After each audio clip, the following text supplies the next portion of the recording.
تقدم من ذنبه. ومن قام رمضان إيمانا واحتسابا غفر له ما تقدم من ذنبه. الله أكبر، الله أكبر، الله أكبر. هذا بالنسبة للصائمين والقائمين. فكيف بمن حرصوا على موافقة ليلة القدر وكانوا يجتهدون في تحريها؟ فمن قام ليلة القدر إيمانا واحتسابا غفر له ما تقدم من ذنبه. وفي لفظ بزيادة وما تأخر. الله أكبر، الله أكبر، الله أكبر.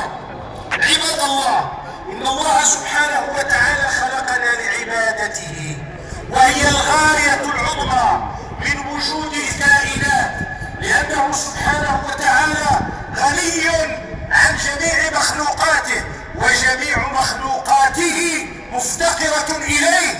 فحينما أمرنا بعبادته ابتلاء وامتحانا قال سبحانه وتعالى: تبارك الذي بيده الملك وهو على كل شيء قدير، الذي خلق الموت والحياة ليبلوكم أيكم أحسن عملا. الله أكبر، الله أكبر، الله أكبر.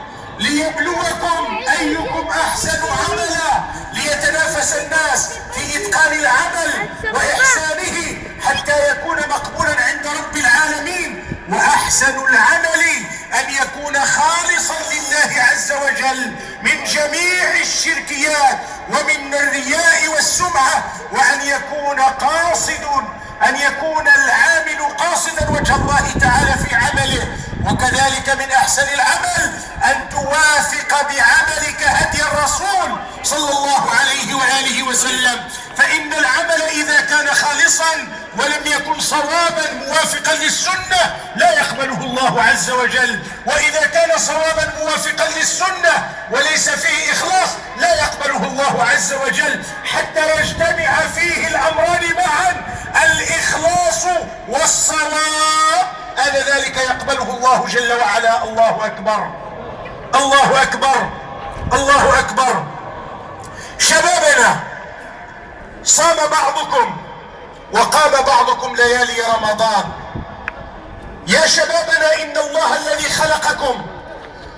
خلقكم لعبادته في جميع الأحوال، وما خلقت الجن والإنس إلا ليعبدون. رب العزة الذي شرع الصيام شرع الصلاة، والصلاة مفروضة علينا في كل يوم وليلة 5 مرات: صلاة الظهر والعصر والمغرب والعشاء والصبح